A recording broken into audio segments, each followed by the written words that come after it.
Hey, hello everybody. So I finished my second warrior, leveled all the way to 60, and I was thinking about doing the same thing as I did before and give some kind of feedback on how the leveling went and what I'm planning to do next. So with the second warrior,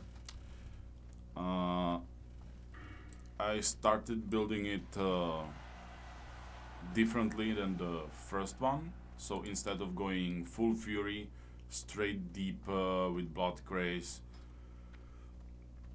and then for overpower stance dance.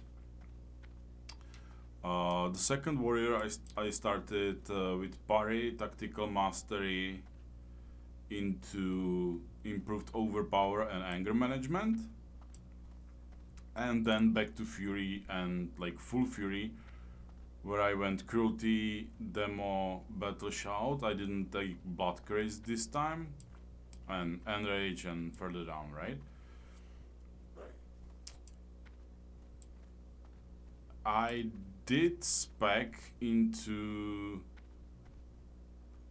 random weapons, so I didn't go into dual wield spec, just so that I could switch in between dual wielding and two hand, like whenever I see fit, whenever I get whatever better weapon, right? I have to say that initially this worked really well. I was able to comfortably kill everything at the beginning, right? At level 20, I took improved overpower. I started dual wielding, and I dual wielded all the way to level 28. At level 28, I got combatant claymore. That's level 28 blue sword with, what is it, some stamina and maybe spirit, like 10 stamina, 15 spirit. It's a very good sword for level 28. Obviously enchanted it. I think I got weapon chain on it, which I really like because it's super cheap enchant and helps you a lot. So the damage output is very good. I have to say that it's standard, very high damage output, and when you start dodging with the offhand at level 20 and proc even more overpowers, it gets even better.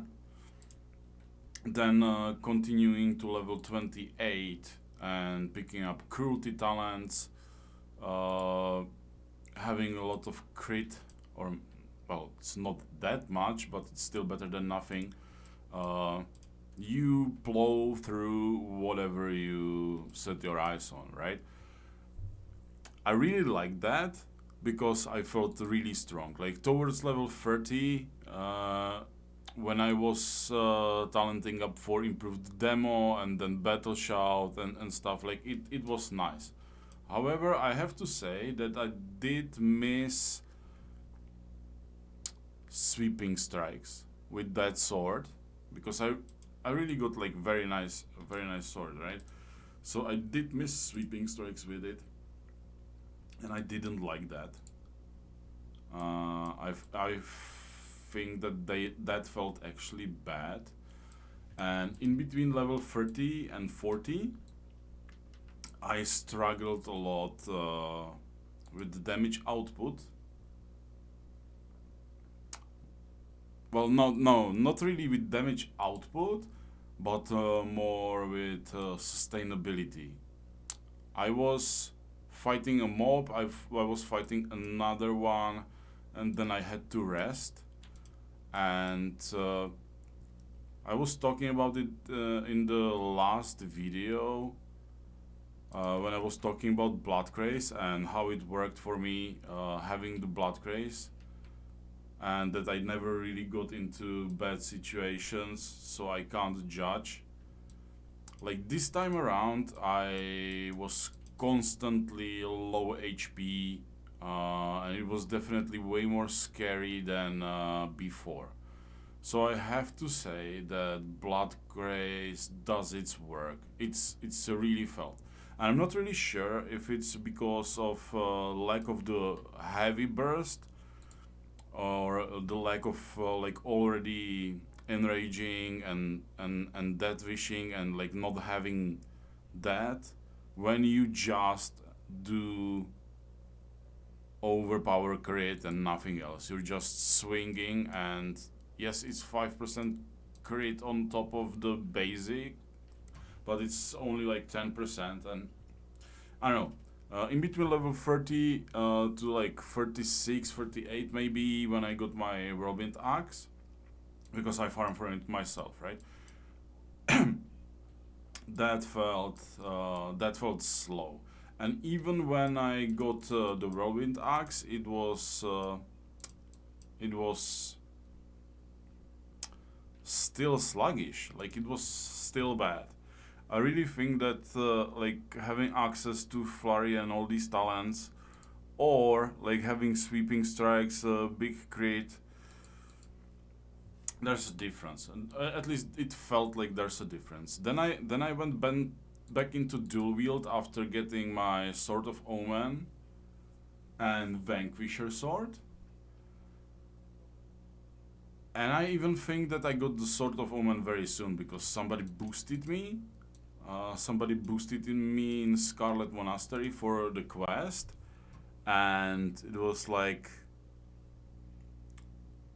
with the spec of improved overpower and then going down the Fury tree, it already felt better to be dual wielding rather than the two hand.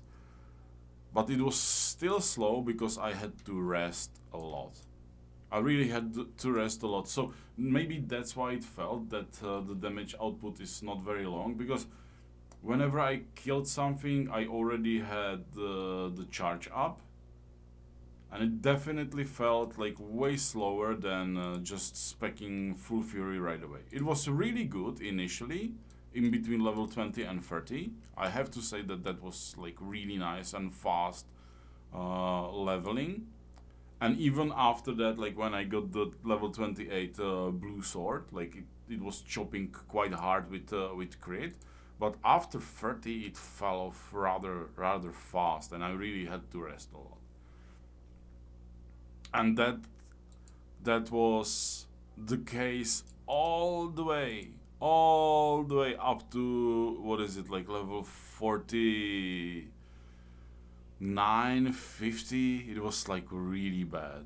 Even after getting Trash Blade and dual wielding with Omen and shit like that, like without Bloodthirst, without Flurry, it was a really bad leveling experience.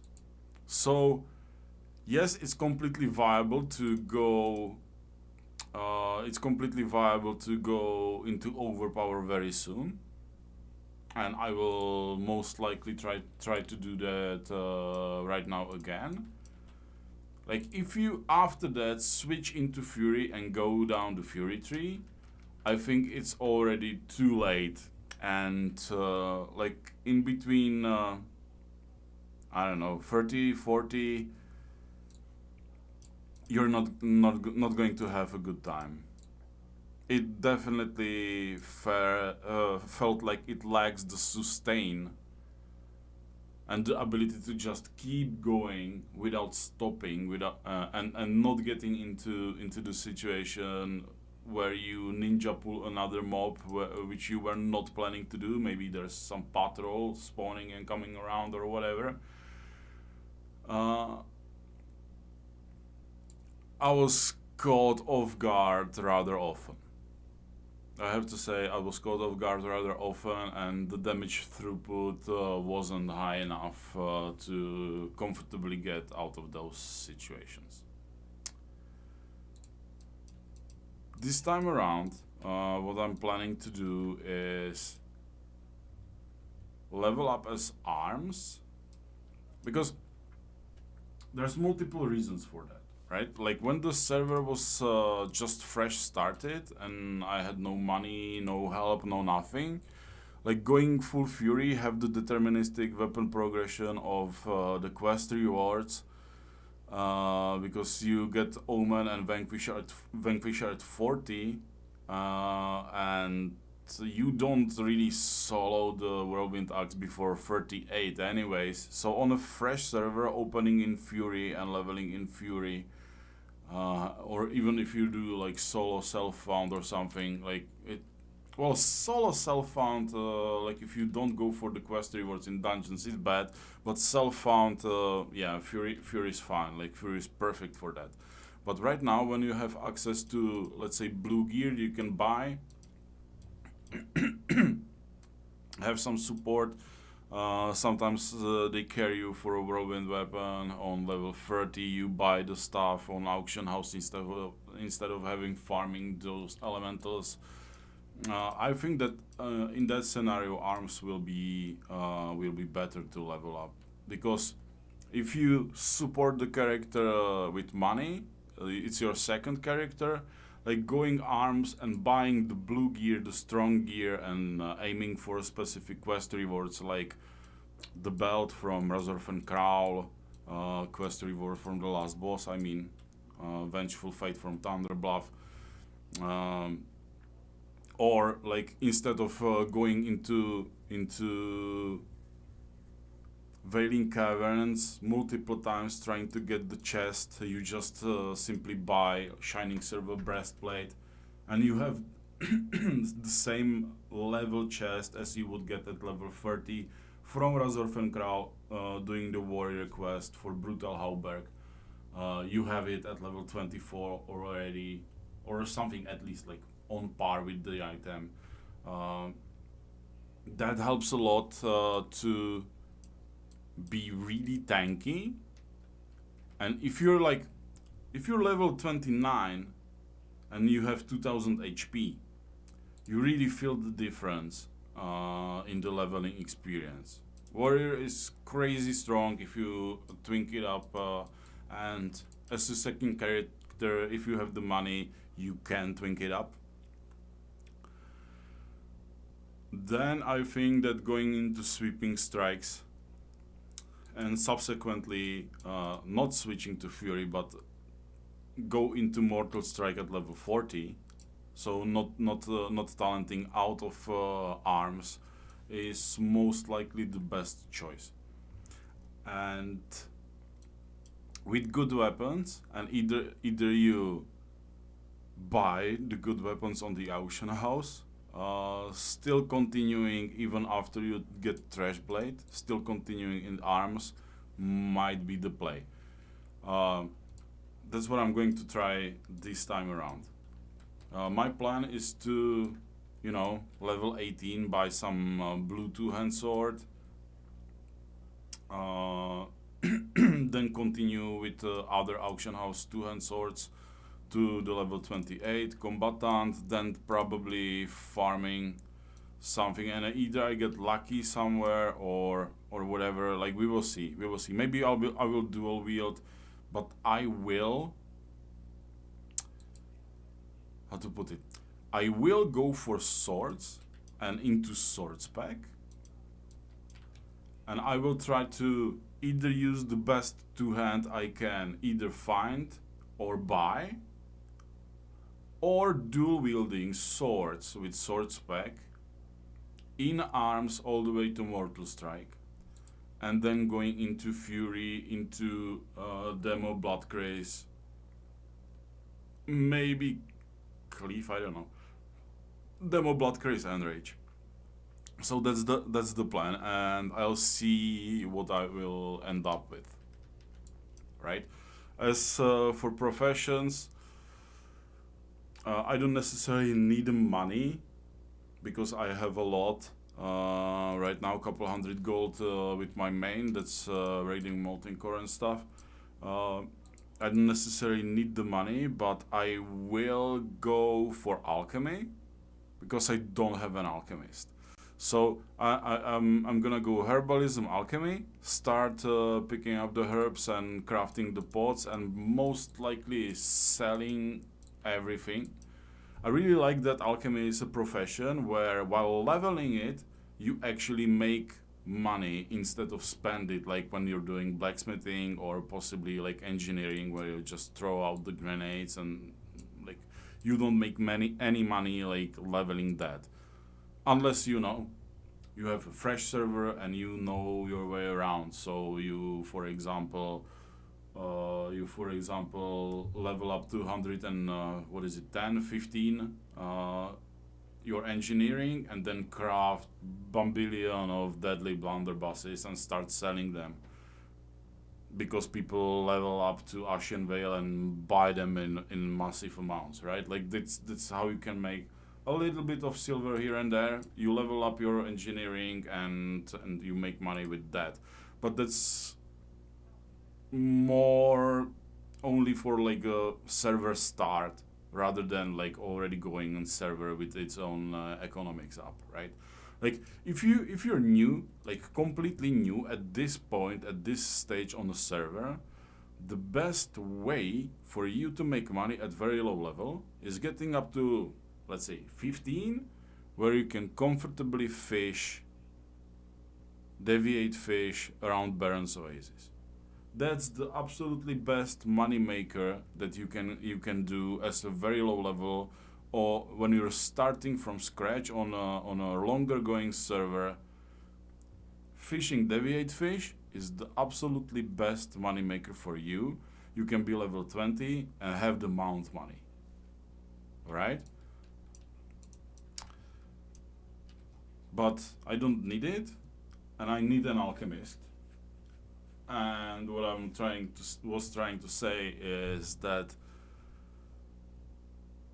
if I go herbalism and alchemy, I will make money anyways.